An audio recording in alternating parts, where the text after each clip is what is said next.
आपको बताया था कि कैसे नाभि से ऊर्जा उठने लगती है, कैसे यही ऊर्जा सहस्रार में जाकर परमात्मा का द्वार खोलती है। तो जो नाभि है ना, इसके साथ ही प्राण का मंदिर है। हम श्वास को तो जानते हैं लेकिन प्राण को नहीं समझते।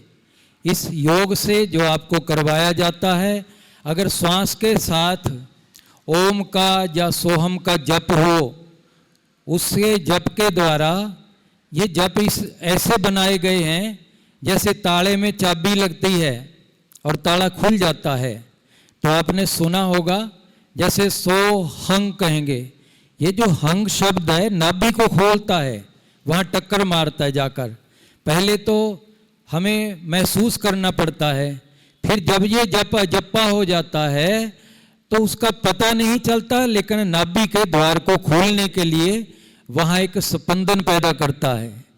जैसे मुसलमानों में है अनल हक, ये शब्द जो ठोकर वाले शब्द हैं, ये नाभि को खोलने के लिए हैं।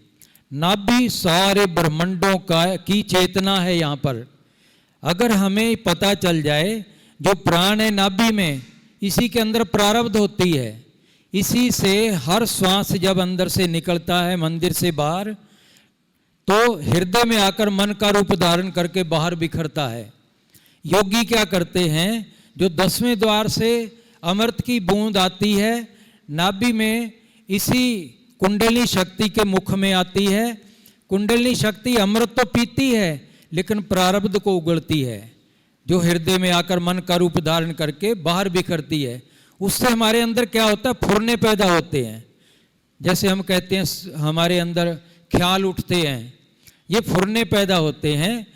तब भी हम अगर उसके साक्षी बनकर देखते रहें तो फुरने हमारा को नुकसान नहीं करते, लेकिन वो फुरनों के साथ हम तदात्म्य कर लेते हैं कि इन भोगों को मैंने भोगना है, तब हम फंस जाते हैं। ये फुरने हमें फंसा देते हैं, हम माया की उलझन में पड़ जाते हैं। आगामी जन्मों के लिए फिर कर्म पैदा हो जाता है।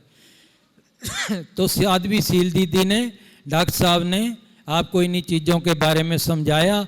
पुनः मैं साध्वी शील दीदी का बहुत बहुत धन्यवाद करता हूं और डॉक्टर साहब का भी बहुत बहुत अभिवादन करता हूं। इन्हीं शब्दों के द्वारा ओम पूर्णमदा पूर्णमिदं पूर्णात् पूर्णमुदच्यते पूर्णस्य पूर्णमादाय पूर्णमेवावशिष्यते।